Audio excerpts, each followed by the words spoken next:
Hola, ¿qué tal? Bienvenidos a las clases de lengua. El reto que tenemos hoy es bastante complicado porque se puede resumir toda la historia de la literatura española en solo 10 minutos. Te voy a decir que sí, todo se puede resumir. Todo se puede resumir si vamos suprimiendo los datos que creamos menos interesantes para quedarnos en lo más importante. Es verdad, como ves, aquí he hecho en la pizarra un desglose, está muy cargada, muy sobrecargada, y esto lo podría leer en tan solo unos minutos y tendría lo más básico de la literatura española en toda su historia, aunque lógicamente no sería suficiente para que puedas estudiar lo que necesitas estudiar en los distintos temas de literatura. Por lo tanto, voy a hacer un esquema general, un repaso general en unos minutos a todo lo que es la historia de la literatura española, y además en la descripción de este vídeo te voy a ir colocando los enlaces donde se amplía cada tema, al menos de los vídeos que tengo ya realizados y grabados. ¿Por qué es importante este vídeo? Porque es muy importante y es fundamental que tengas una idea general de las distintas etapas literarias, porque esto te va a ayudar a situar en una época del tiempo, incluso a características de un autor o su obra más representativa. Esto además te va a evitar cometer errores en cuanto a que atribuyas una serie de características al romanticismo que no las tiene, porque como verás, a una época literaria le responde otra época de características totalmente opuestas, y esto es algo que se va repitiendo a lo largo de la historia, y además yo creo que esto al final es cultura general y te va a venir bien saberlo, ya seas estudiante o no. Mira, la ubicación de corrientes literarias en la pizarra tiene un fin y es, siguiendo una teoría conocida como la teoría del péndulo, he colocado a la izquierda las corrientes literarias de carácter platónico y que en literatura estarían marcadas por una exaltación de la libertad, por una mayor originalidad y también por que la crisis existencial que afecta a la sociedad se va a plasmar en la literatura. Entonces, a una época, digamos, del lado izquierdo, de corriente platónica y que aboga por la libertad individual, va a responder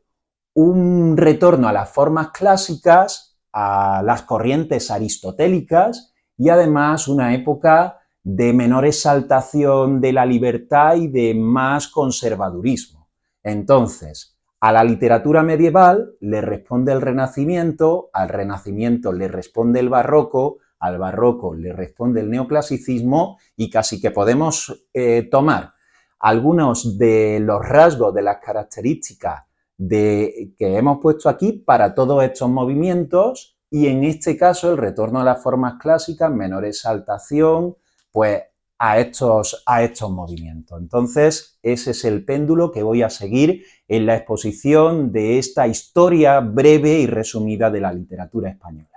Partimos por la literatura medieval y es aquella que se da en España durante la Edad Media. El territorio nacional está dividido, tenemos los reinos cristianos en la zona norte, tenemos también al Andaluz en la zona sur, y poco a poco se va produciendo la Reconquista, el territorio cristiano se va ampliando y paralelamente a esta Reconquista se va también desarrollando el español, el castellano como lengua, y hace que surjan los primeros textos literarios en lengua española. No obstante, habría que tener en cuenta algunas poetisas o poetas de Al-Ándalus, también los trovadores que empiezan a difundir cultura en lengua provenzal, en primeras lenguas romances, pero sobre todo tenemos que fijarnos ya en las primeras obras en español. Tenemos una parte de lírica tradicional, como por ejemplo las jarchas, las cantigas de amigo, los villancicos, y tenemos también una poesía culta, también una poesía de cancionero, que eso se compartirá también en parte con el Renacimiento, pero aquí entre poetas cultos, ojo porque no voy a ir por orden cronológico, sino más bien por géneros, tendremos gente como Juan de Mena o también Jorge Manrique con las coplas a la muerte de su padre, ya metidos en el siglo XV. Consideramos la literatura medieval aquella que se da hasta la completa Reconquista, aunque en literatura se suele ligar a la publicación en 1499 de la Celestina. Bueno, por otro lado, en esta literatura medieval tenemos la primera gran obra, el primer libro escrito en castellano, que es el poema de Mío Cid, y que lógicamente parte de esa literatura que vamos a denominar mester de juglaría, porque es la que difunden los juglares, se va a estar encaminada a difundir esas hazañas de los héroes o el héroe castellano durante la Reconquista. Entonces tendríamos el poema de Mío Cid y paralelamente a esa obra, a esa poesía narrativa que difunden los juglares, tenemos también aquellas obras que se generan en los conventos por parte de los clérigos que no solo están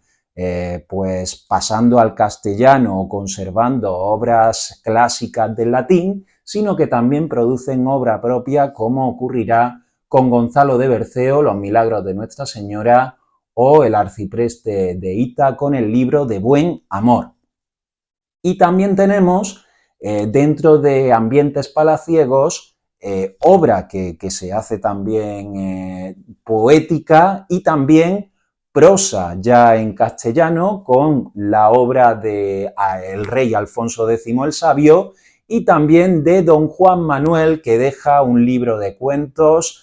bastante conocido en esta literatura medieval, como es El Conde Lucanor. El Renacimiento tiene un cambio vital, y es que hasta el momento en la literatura en la Edad Media las obras habían sido manuscritas, la difusión de la literatura había sido oral, y si no, pues a través de los palacios y de los conventos, obras manuscritas, pero fundamentalmente vamos a tener obras de transmisión oral. En el Renacimiento ya aparece la imprenta, tenemos libros impresos, y aquí se pueden producir novelas y van a triunfar las novelas casi acercándose al gran público, grupos que van a leer en conjunto, que van a leer en familia, y entonces se va a difundir obras como novelas pastoriles, novelas sentimentales, novelas mozárabes y la novela de caballería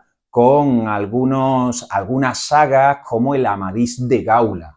También aquí aparece un género de carácter español como es la novela picaresca, y la fundamental de autor anónimo es El Lazarillo de Tormes. En poesía vamos a tener por un lado una poesía de corte religioso, poesía ascética y mística, con autores como Teresa de Jesús, San Juan de la Cruz o Fray Luis de León, y por otro lado, poesía de exaltación sentimental, con soldados que además son escritores como Garcilaso de la Vega, que introduce además la métrica italianizante, o por lo menos la consolida en nuestro país, en España, fundamentalmente con el soneto. Y también empezamos a ver en el Renacimiento el inicio de los teatros que se consolidarán en el Barroco, pero es ya en el Renacimiento cuando el teatro sale del palacio, sale de las iglesias incluso, y ya empieza a ocupar espacios propios, y uno de los impulsores será Lope de Rueda. Pasamos al Barroco, nos vamos ya hasta el siglo XVII, en esa frontera entre el siglo XVI y el XVII, se nota que la creación literaria, aunque toma parte del sentimentalismo, incluso de las métricas del barroco, se ve afectado por esa crisis social que tenemos a nivel social, y además se vuelve todo como mucho más recargado. Tenemos aquí, y voy a empezar por el final, por la prosa, porque por un lado encontraremos obras continuistas de lo anterior, como El Buscón de Quevedo, que es una novela picaresca, pero también tendremos la novela que pone fin al género de las novelas de caballería, obra de Miguel de Cervantes, como es Don Quijote de la Mancha, con sus dos partes editadas al comienzo del siglo XVII, y además es verdad que es un libro que tiene algunos rasgos renacentistas, pero también tiene innovaciones del barroco. Entonces podríamos entender que en el Quijote encontramos esa transición entre Renacimiento y Barroco. El Barroco, lógicamente, cambia la poesía en nuestro país con el conceptismo, el culteranismo, cómo le da una vuelta de tuerca más a los poemas, cómo intenta buscar el ingenio en el mismo, y al final, en poesía tenemos que hablar de Góngora, de Quevedo y de Lope de Vega. Lope de Vega de corte más clasicista y casi heredero de una tradición más renacentista. Y lógicamente en el teatro sí es donde más destaca Lope de Vega, donde empezamos a ver ese teatro español consolidado en torno al Corral de Comedias, con numerosísimas obras de Lope de Vega, y también destaca Calderón de la Barca y su emblemática obra La vida es sueño. Por lo tanto, el barroco es uno de los ejes que se culmina el siglo de oro en la literatura española, conjuntamente con el Renacimiento, y donde están obras muy importantes. En el Renacimiento, el Lazarillo de Tormes; en el Barroco, pues la obra de El Quijote, toda la producción de Lope de Vega en teatro. Por lo tanto, tenemos esta edad dorada de la literatura española. A esto le va a suceder, en la otra parte del esquema, la literatura que va a venir en el siglo XVIII, neoclasicismo, y si bien, por ejemplo, el barroco suponía una ruptura con todo lo anterior en cuanto a métricas, en cuanto a formatos de teatro, el neoclasicismo recupera parte de lo anterior. Entonces vamos a encontrar una poesía más comedida, como la que producirá José de Cadalso. Vamos a encontrar un teatro que va a cumplir las leyes del teatro clásico griego, es decir, lo de dividir comedia y tragedia, lo de establecer la regla de las tres unidades. Y, por ejemplo, aquí destaca Leandro Fernández de Moratín. También tendremos alguna autora como Rosa de Gálvez. Y en el neoclasicismo sí es verdad que destaca otro género, como es el ensayo, el género del pensamiento, con autores como Feijó o como Gaspar Melchor de Jovellanos, que además de ser político, de escribir también en otros géneros, pero destaca en la obra ensayística. El neoclasicismo da paso nuevamente a un momento, a una nueva etapa, además por influencia en Europa, Alemania, Inglaterra, da el salto en España a posteriori. Pues en el siglo XIX, a principios del siglo XIX, algo a finales del XVIII, pero fundamentalmente en España a principios del XIX, llega el romanticismo con su exaltación de la libertad individual, con ese creador, ese escritor en crisis, con esos finales fatales tanto en la vida como en la obra de los escritores. Tenemos, por ejemplo, prosa bastante rica, se introduce la novela histórica, vamos a tener también una literatura de misterio que en España tendrá su, digamos, su mayor exponente en las leyendas de Gustavo Adolfo Bécquer, y también tenemos el artículo periodístico con alguien que despunta entre los periodistas españoles, como es Mariano José de Larra. Lógicamente, el romanticismo es poesía, poesía que por un lado tiene una poesía de carácter más patriótico para exaltar el nacionalismo y la libertad de los pueblos. Veremos algún caso en Espronceda con la canción del pirata. Y después tendremos una poesía que es puramente sentimental, como la de Gustavo Adolfo Bécquer y sus rimas, y Rosalía de Castro con Cantares gallegos, entre otras obras. Y el teatro del romanticismo también es muy característico, en este caso el drama romántico, que tampoco está exento de parte de comedia, la mezcla seguirá siendo aquí una de las cualidades de esta parte del cuadro. Vamos a tener además una mezcla en ese teatro romántico de prosa y de verso, y aparecerán estos grandes dramas como el Don Juan Tenorio de Zorrilla o Don Álvaro y la fuerza del Sino del Duque de Rivas, entre otras obras muy conocidas de esta época. Y en la segunda mitad de ese siglo XIX van a llegar los realistas y naturalistas. El realismo pues va a radiografiar la realidad con amplias descripciones tanto de lugares como de personajes. Van a mostrar también ese realismo en los diálogos, en las formas de hablar de cada personaje, y lógicamente aquí lo que destaca es la prosa, con Benito Pérez Galdós y Emilia Pardo Bazán. Podríamos profundizar mucho en la obra de cada uno. Tenemos también ahí obras como La Regenta de Leopoldo Alas Clarín, pero el siglo XX tenemos numerosísimas corrientes y además hay mucha más libertad creadora. Por lo tanto, diríamos que se puede salir de la teoría del péndulo, aunque sí estaría en esta parte el modernismo, esa vuelta a la exaltación del sentimentalismo, proveniente además de Latinoamérica, con la introducción que hace Rubén Darío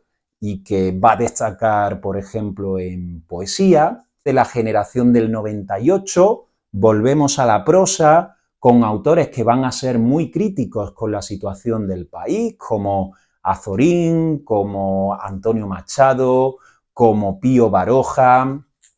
A la generación del 98 le sucede el novecentismo y las vanguardias, que son dos formas de entender aproximadas que buscan un poco la apertura a nivel europeo, la práctica de esas nuevas corrientes culturales, literarias, que van llegando desde distintos países. Después tendríamos la generación del 27 o grupo poético del 27, con todos los hombres y también con las mujeres, las sin sombrero, y que en concreto aquí yo no me atrevería a situarlo ni de un lado ni del otro del esquema, porque es una unión entre tradición y modernidad. Modernidad en cuanto a las métricas quizá, más tradición en cuanto a los temas, aunque lógicamente también el grupo del 27 toca todo tipo de temas, y eso sí, partiendo de la influencia de los poetas clásicos españoles, ellos introducen innovaciones. Tras la generación del 27 estalla la Guerra Civil Española, 1936, con muchos de estos intelectuales que tienen que irse de España, que se tienen que exiliar, y por lo tanto en la posguerra vamos a tener literatura más innovadora que se hace desde el exilio, incluso echando muy de menos España, y también vamos a tener una literatura más conservadora que será la que se realice en España, aunque eso sí, veremos cómo algunos autores van sobresaliendo por su obra novedosa, como será el caso de Camilo José Cela con La familia de Pascual Duarte como novela rompedora. Tendremos una literatura de los años 50-60, se va abriendo también el paso a una nueva poesía, como Los Novísimos, con la poesía incluso del desarraigo. En definitiva, tenemos nuevas corrientes hasta que a partir de 1978, ya con la llegada de la democracia, se abre la literatura española a una diversidad en cuanto a géneros, van entrando en juego temáticas de las que no se ha hablado anteriormente, y es una literatura que tenemos ya muy reciente, donde parece que la novela es el género que ahora mismo es el género más popular y el género mayoritario, aunque todavía es una literatura pendiente de estudiar y de que asiente para que pase a engranar con sus distintos movimientos la historia de la literatura. Pues nada más, hasta aquí el resumen que hago de toda la historia de la literatura española. Espero que haya sido de tu agrado. Si tienes algo que proponer, algo que comentar, ya lo sabes. Ahí tienes la opción de comentario. Espero que le puedas dar manita hacia arriba a este vídeo y que te suscribas al canal y que le des a la campanita para recibir las notificaciones. Muchas gracias. Adiós.